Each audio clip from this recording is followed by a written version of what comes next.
കുട്ടിക്കാനത്ത് നിന്ന് മുണ്ടക്കയം വരെ നമ്മുടെ തിയാഗോ യുവിയിൽ 18 കിലോമീറ്റർ യാത്ര ചെയ്തപ്പോഴത്തേക്ക് 1% പോലും കുറഞ്ഞില്ല എന്നുള്ളത് മാത്രമല്ല 10% ചാർജ് കയറുകയും ചെയ്തു.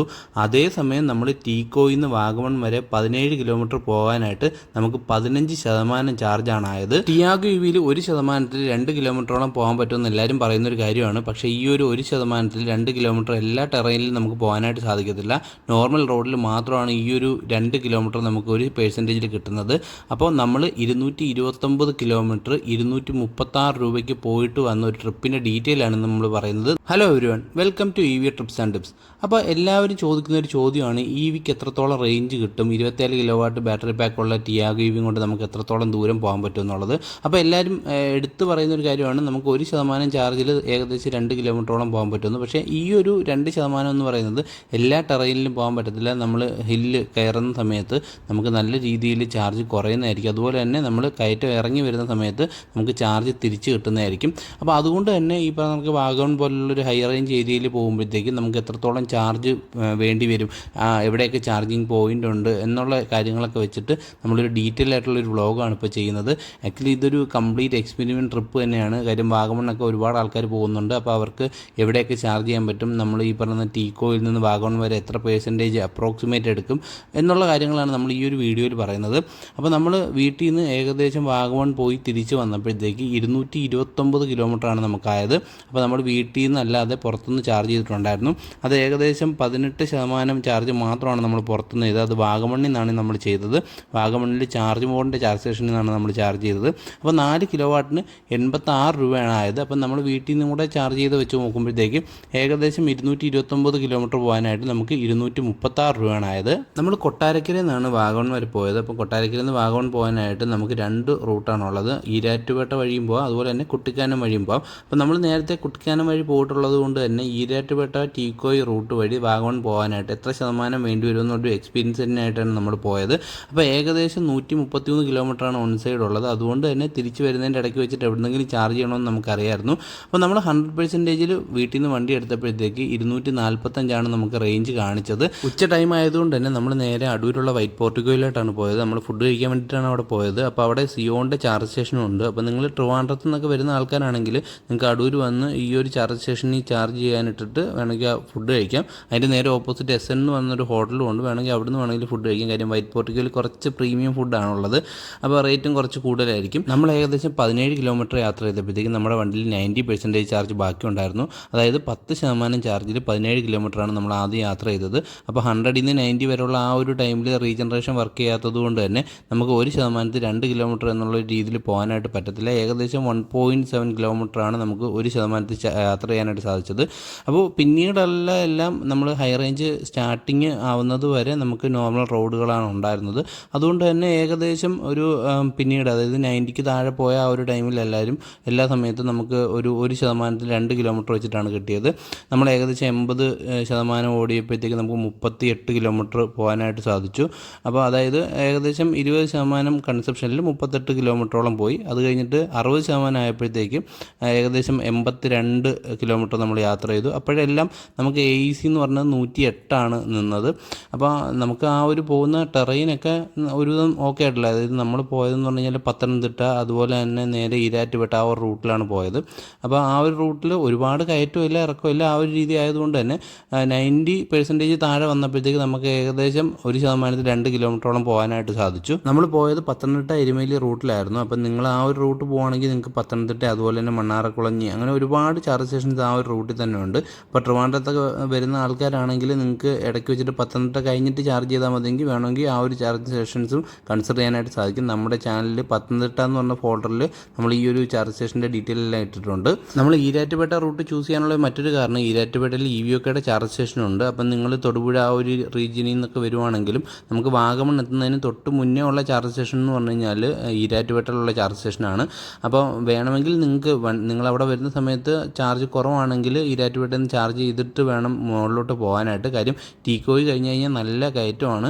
നമ്മൾ നേരത്തെ പറഞ്ഞതുപോലെ തന്നെ ഏകദേശം 1 കിലോമീറ്റർ ഓടാനായിട്ട് 1%-ൽ പുറത്ത് നമുക്ക് ചിലപ്പോൾ വേണ്ടി വന്നേക്കാം. കാര്യം നല്ല കയറ്റം ആയതുകൊണ്ട് അത് ചിലപ്പോൾ നമ്മുടെ ഡ്രൈവിംഗ് ബിഹേവിയറും അതുപോലെ തന്നെ വണ്ടിയിൽ എത്രത്തോളം ആൾക്കാരുണ്ട് എന്നുള്ള രീതിക്കൊക്കെ ഒരു % മാറുന്നതായിരിക്കും. അപ്പോൾ നമ്മൾ ആക്ച്വലി 4 പേരാണുള്ളത്. നമ്മൾ അത്ര റാഷ് ഡ്രൈവിംഗ് അല്ലായിരുന്നു, ഒരു നോർമൽ ഡ്രൈവ് ചെയ്ത് പോയിട്ടാണ് നമുക്ക് ഏകദേശം 1% പുറത്ത് നമുക്ക് 1 കിലോമീറ്റർ ഓടാനായിട്ട് ഹൈ റേഞ്ചിലായത്. ടീക്കോയ് സ്റ്റാർട്ട് ചെയ്തപ്പോഴത്തേക്കും നമ്മുടെ വണ്ടിയിൽ ഏകദേശം 55% ചാർജ് ബാക്കി ഉണ്ടായിരുന്നു. അതുകൊണ്ട് തന്നെ നമ്മൾ ചാർജ് ചെയ്ത് മുകളിൽ പോയിട്ട് വാഗമണിലുള്ള ചാർജ് സ്റ്റേഷനിൽ നിന്ന് ചാർജ് ചെയ്യാമെന്ന് പ്ലാൻ ചെയ്താണ് പോയത്. പക്ഷേ നമ്മൾ 5 കിലോമീറ്റർ പോയപ്പോഴത്തേക്ക് ഏകദേശം 5% ചാർജ് നമ്മുടെ വണ്ടിയിൽ നിന്ന് നമുക്ക് ഡിസ്ചാർജ് ആയിട്ടുണ്ടായിരുന്നു. അപ്പോൾ അത് വെച്ചിട്ട് തന്നെ നമുക്ക് മനസ്സിലായി എന്തായാലും 1% ചാർജിൽ 1 കിലോമീറ്റർ മാത്രമാണ് യാത്ര ചെയ്യാൻ പറ്റുന്നത്. അപ്പോൾ നമ്മൾ ആക്ച്വലി ടീക്കോയുടെ ആ ഒരു ആദ്യത്തെ ചെറിയുള്ള കയറ്റം കയറിയപ്പോഴാണ് നമുക്ക് ഈ ഒരു 1%-ൽ 1 കിലോമീറ്റർ മാത്രം ഓടാനായിട്ട് പറ്റിയത്. അപ്പോൾ അതുകൊണ്ട് തന്നെ നമുക്ക് അറിയാമായിരുന്നു മുകളിലേക്ക് പോകുന്ന സമയത്ത് ഈ പറയുന്ന കണക്ക് 1 കിലോമീറ്റർ പോകാനായിട്ട് ചിലപ്പോൾ 2% അടുപ്പിച്ച് ചാർജ് വേണ്ടി വന്നേക്കാമെന്ന് തോന്നിയിട്ടുണ്ടായിരുന്നു. പിന്നെ എന്തായാലും നമുക്ക് 55% ഉള്ളതുകൊണ്ട് തന്നെ പിന്നീട് അങ്ങോട്ടൊരു 15-20 കിലോമീറ്ററിനകത്തായതുകൊണ്ട് എന്തായാലും മുകളിൽ എത്താമെന്നൊരു ഉറപ്പുള്ളതുകൊണ്ടാണ് പിന്നെ നമ്മൾ ചാർജ് ചെയ്യാതെ പോയത്. ടീക്കോയിൽ നിന്ന് പിന്നീട് മുകളിലോട്ട് പോകുന്നതനുസരിച്ച് നല്ല രീതിയിൽ ചാർജ് കൺസ്യൂം ചെയ്യുന്നുണ്ടായിരുന്നു. നമുക്ക് 50%-ൽ നിന്ന് 47% ആവാൻ വേണ്ടി, അതായത് 3% കുറഞ്ഞപ്പോഴത്തേക്ക് നമ്മൾ വെറും 2 കിലോമീറ്റർ മാത്രമാണ് ഓടിയത്. അപ്പോൾ അത് കഴിഞ്ഞിട്ട് ഏകദേശം 40% ആയപ്പോഴത്തേക്ക്, അതായത് 7% കുറഞ്ഞപ്പോഴത്തേക്ക് നമുക്ക് വെറും 4 കിലോമീറ്റർ മാത്രമാണ് ഓടാനായിട്ട് സാധിച്ചത്. അതായത് അങ്ങോട്ട് പോയ സമയത്ത് 4 കിലോമീറ്റർ ഓടാനായിട്ട് 7%, 8% ഏകദേശം നമുക്ക് ചാർജ് കുറഞ്ഞിട്ടുണ്ടായിരുന്നു. അങ്ങനെ വെച്ച് നോക്കുമ്പോഴത്തേക്ക് ഏകദേശം 1 കിലോമീറ്റർ പോകാനായിട്ട് നമുക്ക് ഏകദേശം 2%-ഓളം ചാർജ് നമുക്ക് ഡിസ്ചാർജ് ആവുന്നുണ്ട്. അപ്പോൾ നല്ല കയറ്റം ആയതുകൊണ്ട് തന്നെ ഏകദേശം 2% അടുപ്പിച്ച്, അതായത് 1.5% ആ ഒരു റേഞ്ചിലൊക്കെയാണ് നമുക്ക് ചാർജ് കുറഞ്ഞുകൊണ്ടിരുന്നത്. അപ്പോൾ നമുക്ക് ടീക്കോയിൽ നിന്ന് ആ ഒരു വ്യൂ പോയിന്റ് വരെ ഏകദേശം 15 കിലോമീറ്റർ ഉണ്ട്. അപ്പോൾ ആ ഒരു 15 കിലോമീറ്റർ വരാനായിട്ട് നമുക്ക് 11% ചാർജാണ് ആയത്. അപ്പോൾ നമ്മൾ AC ഒക്കെ റീസെറ്റ് ചെയ്ത് നോക്കിയിട്ടുണ്ടായിരുന്നു. അപ്പം നമുക്ക് 250 ആ ഒരു കയറ്റം കയറിയപ്പോഴത്തേക്കും നമ്മുടെ വണ്ടിയിൽ AC ഉണ്ടായിരുന്നത്. അപ്പോൾ അവിടുന്ന് പിന്നെ ഏകദേശം 1.5 കിലോമീറ്റർ, ആ ഒരു 2 കിലോമീറ്ററിന് അടുത്തേ ഉള്ളൂ ചാർജ് സ്റ്റേഷനിലേക്കുള്ള ദൂരം. അതുകൊണ്ട് തന്നെ വലിയ നമുക്ക് ഒരു ടെൻഷനൊന്നും ഇല്ലായിരുന്നു. പിന്നെ ഒരു ചാർജ് സ്റ്റേഷൻ വർക്കിംഗ് ആണോ എന്നുള്ള കാര്യം നമ്മൾ നേരത്തെ ഓൺലൈനിൽ നോക്കിയിട്ടുണ്ടായിരുന്നു. പിന്നെ ഒരു കാര്യം എടുത്ത് പറയാനുള്ളത്, നിങ്ങൾക്ക് റീചാർജ് അങ്ങനെയൊക്കെ ചെയ്യുന്നുണ്ടെങ്കിൽ നേരത്തെ റീചാർജ് ചെയ്ത് കഴിഞ്ഞാൽ നല്ലതായിരിക്കും. കാര്യം നമ്മളവിടെ വന്നപ്പോഴത്തേക്ക് ആ ഒരു വ്യൂ പോയിൻറ്റിൻ്റെ അവിടെ റേഞ്ചിൻ്റെ കുറച്ച് ഇഷ്യൂസ് ഉണ്ടായിരുന്നു. അപ്പോൾ അതുകൊണ്ട് തന്നെ നമുക്ക് റീചാർജ് ചെയ്യാൻ വേണ്ടിയിട്ട് നെറ്റ്വർക്ക് കിട്ടാത്തൊരു പ്രശ്നം ഉണ്ടായിരുന്നു. പിന്നെ നമ്മൾ മുകളിലോട്ട് പോയപ്പോഴത്തേക്ക് ആ ഒരു ഇഷ്യൂ നമുക്ക് ഇല്ലാതായി. പിന്നെ ഇങ്ങനെയുള്ള കേസസിലൊക്കെയാണ് നമുക്ക് ഈ പറഞ്ഞ RFID കാർഡിൻ്റെ യൂസ് വരുന്നത്. അപ്പം നമുക്ക് റേഞ്ച് ഇല്ലെങ്കിലും നമ്മുടെ അക്കൗണ്ടിൽ ബാലൻസ് നേരത്തെ നമ്മൾ ചെയ്തിട്ടിട്ടുണ്ടെങ്കിൽ നമുക്ക് RFID കാർഡ് യൂസ് ചെയ്തിട്ട് ഈ പറഞ്ഞ ചാർജിങ് ഇനിഷ്യേറ്റ് ചെയ്യാനായിട്ട് സാധിക്കും. അത് മാത്രമല്ല, ചാർജ് മോഡ് പുതുതായിട്ട് അവരുടെ ഒരു വാലറ്റ് മോഡ് വെച്ചിട്ടുണ്ടായിരുന്നു. അപ്പം നമ്മൾ ഇവിടുന്ന് ചാർജ് ചെയ്തത് പ്രത്യേകിച്ച് പ്ലാനുകളൊന്നും ഓപ്റ്റ് ചെയ്തില്ല. കാര്യം നമ്മളൊരു പ്ലാനൊന്നും ഇല്ലാത്തതുകൊണ്ട് തന്നെ നമ്മൾ വാലറ്റ് മോഡ് വെച്ചിട്ടാണ് ചാർജ് ചെയ്തത്. നമ്മൾ ഏകദേശം 200 രൂപയ്ക്ക് ചാർജ് ചെയ്തു. നമുക്ക് ഒരു 10-20% ചാർജ് ചെയ്താൽ മതി എന്നുള്ളൊരു പ്ലാനിലാണ് നമ്മൾ അങ്ങോട്ട് പോയത്. കാര്യം തിരിച്ചു വരുമ്പോഴത്തേക്ക് നമ്മൾ ഓപ്പൺ കിച്ചൺ ബാർബിക്യൂ, കുട്ടിക്കാനത്തുള്ള ഓപ്പൺ കിച്ചൺ ബാർബിക്യൂവിൽ ഗോയിസർ ചാർജ് സ്റ്റേഷൻ ഉണ്ട്. അപ്പോൾ അവിടെ ഫുഡ് കഴിക്കാൻ കയറുന്ന സമയത്ത് നമുക്ക് ചാർജ് ചെയ്യാമെന്നൊരു പ്ലാൻ ഉള്ളതുകൊണ്ട് തന്നെ ജസ്റ്റ് ഒരു സേഫ് ആവാൻ വേണ്ടി, കാര്യം ഏകദേശം നമ്മൾ ആ ഒരു ചാർജ് സ്റ്റേഷൻ ചെന്നപ്പോഴത്തേക്ക് 30% ബാക്കി ഉണ്ടായിരുന്നത്. അപ്പോൾ വാഗമണിലെ ആ ഒരു ചാർജ് സ്റ്റേഷൻ, ചാർജ് മോഡിൻ്റെ ചാർജ് സ്റ്റേഷനെ പറ്റി എടുത്തു പറയേണ്ട ഒരു കാര്യം എന്ന് പറഞ്ഞു കഴിഞ്ഞാൽ, ഇത് 30 കിലോ വാട്ടിൻ്റെ ഒരു ചാർജറാണ്. പക്ഷേ ഇതിനകത്ത് 2 ഗണ്ണുണ്ട്. അപ്പോൾ അതൊരു നമ്മളെ അധികം ഒന്നും കാണാത്തൊരു ചാർജറാണ് 30 കിലോ വാട്ടിൻ്റെ 2 ഗണ്ണുള്ള മെഷീൻ എന്ന് പറയുന്നത്. അപ്പോൾ അത് ആക്ച്വലി 2 ഗണ്ണെന്ന് പറഞ്ഞാൽ ഭയങ്കര യൂസ്ഫുള്ളാണ്. അപ്പോൾ ഒരു വണ്ടി ഇപ്പോൾ നമുക്ക് ചാർജ് ചെയ്യാനുണ്ടെങ്കിലും മറ്റൊരു വണ്ടി അവിടെ കൊണ്ടുവന്ന് ചാർജ് ചെയ്യാൻ ഇടാൻ പറ്റുമെന്ന് പറയുന്നത് ഒരു ഫീച്ചർ തന്നെയാണ്. പിന്നെ അറ്റ് എ ടൈം 2 വണ്ടി വരുവാണെങ്കിൽ നമുക്ക് ഏകദേശം 15 കിലോ വാട്ടൊക്കെ ആയിരിക്കും ഒരു വണ്ടിക്ക് ഔട്ട്പുട്ട് കിട്ടുന്നത്. പിന്നെ ടിയാഗോ ഇവയൊക്കെ ആണെങ്കിൽ മാക്സിമം 17-18 വരത്തുള്ളൂ. അതുകൊണ്ട് അതൊരു പ്രശ്നമല്ല. പിന്നെ നെക്സോണൊക്കെ വരുമ്പോഴത്തേക്ക് ചാർജ് ചെയ്യാൻ കുറച്ചുകൂടെ ടൈം എടുക്കാം. അതേസമയം ഒരു വണ്ടി മാത്രമേ ഉള്ളെങ്കിൽ നമുക്ക് 30 കിലോ വാട്ടിൻ്റെ ഔട്ട്പുട്ട് തന്നെ കിട്ടും. അപ്പോൾ എന്തായാലും ചാർജ് സ്റ്റേഷനൊക്കെ വെക്കാൻ പ്ലാൻ ചെയ്യുന്ന ആൾക്കാർക്ക് പറ്റിയൊരു ചാർജറാണ് ഈ പറഞ്ഞ 30 കിലോ വാട്ടിൻ്റെ ചാർജർ എന്ന് പറയുന്നത്. കാര്യം 2 ഗണ്ണ് വരുന്നു എന്ന് പറയുന്നത് എടുത്തു പറയേണ്ട ഒരു കാര്യമാണ്. നമ്മൾ ഏകദേശം 30%-ൽ നിന്ന് 48% വരെ, ഏകദേശം 18% ആണ് അവിടുന്ന് ചാർജ് കയറിയത്.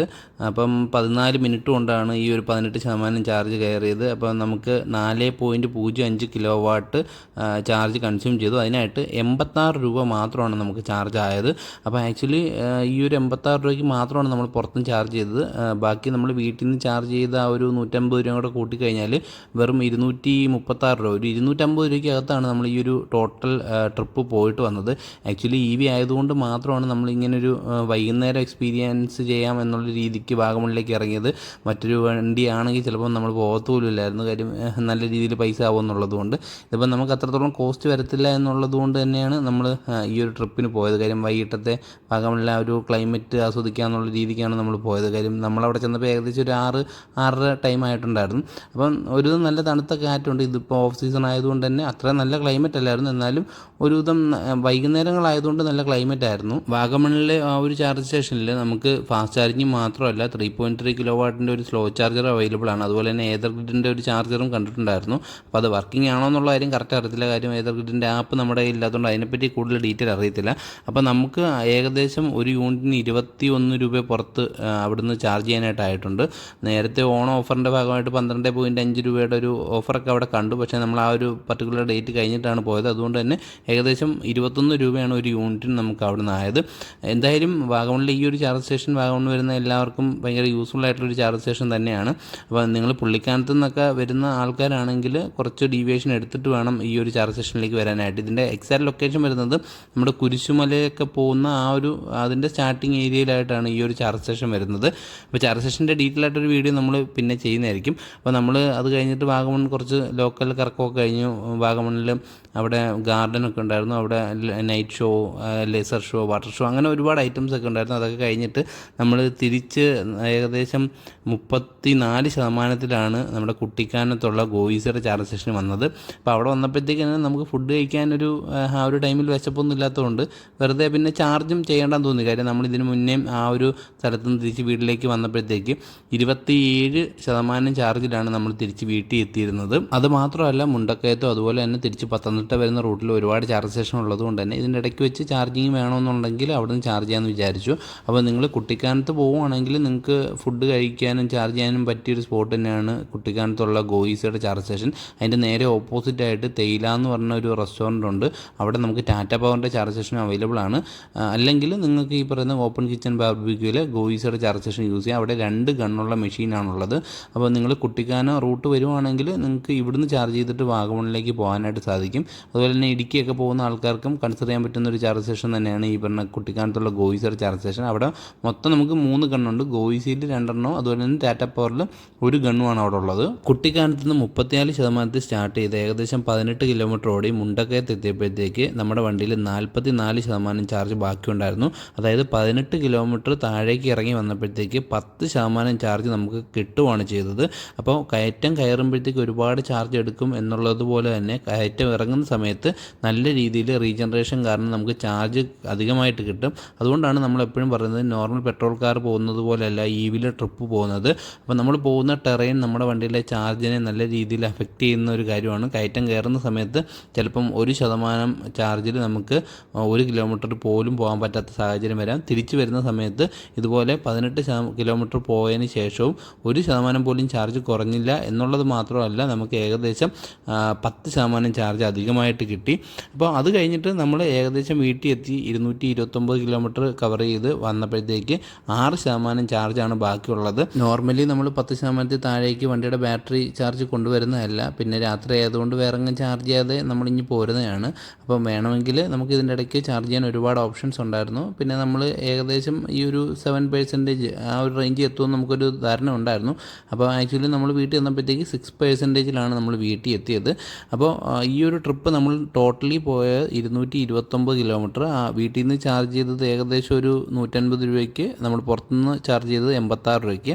അങ്ങനെ ഏകദേശം 236, അതായത് ഒരു 250 രൂപയ്ക്കകത്ത് വെച്ചിട്ട് നമ്മൾ വാഗമൺ ഈ ഒരു ട്രിപ്പ് കംപ്ലീറ്റ് ചെയ്തിട്ടുണ്ടായിരുന്നു. അപ്പോൾ ഈ ഒരു ട്രിപ്പിൻ്റെ എല്ലാ ഡീറ്റെയിൽസും നിങ്ങൾക്ക് യൂസ്ഫുൾ ആയെന്ന് വിചാരിക്കുന്നു. അപ്പോൾ വാഗമണ്ണിൽ അതുപോലെ തന്നെ ഹൈ റേഞ്ച് പോകുന്നതുമായി ബന്ധപ്പെട്ട് നിങ്ങൾക്ക് എന്തെങ്കിലും ഡൗട്ട് ഉണ്ടെങ്കിൽ കമൻറ്റ് ചെയ്ത് കഴിഞ്ഞാൽ നമുക്കറിയാവുന്ന രീതിയിൽ നമ്മൾ ക്ലിയർ ചെയ്യുന്നതായിരിക്കും. അതുപോലെ തന്നെ വാഗമണ്ണിലൊക്കെ EV ട്രിപ്പ് പോയിട്ടുള്ള ആൾക്കാരുണ്ടെങ്കിൽ അവിടെ നമുക്ക് സ്ലോ ചാർജിങ് പ്രൊവൈഡ് ചെയ്യുന്ന ഏതെങ്കിലും റിസോർട്ട് ഉണ്ടെങ്കിൽ അതിൻ്റെ ഡീറ്റെയിലൂടെ ഒന്ന് കമൻറ്റ് ചെയ്യുക. കാര്യം നിങ്ങൾ വാഗമണ്ണിൽ സ്റ്റേ എടുക്കുകയാണെങ്കിൽ സ്ലോ ചാർജിങ് പ്രൊവൈഡ് ചെയ്യുന്ന ഏതെങ്കിലും ഹോട്ടലുണ്ടെങ്കിൽ നിങ്ങൾക്ക് ഇതിൻ്റെ ഇടയ്ക്ക് ചാർജ് ചെയ്യേണ്ട ആവശ്യമില്ല.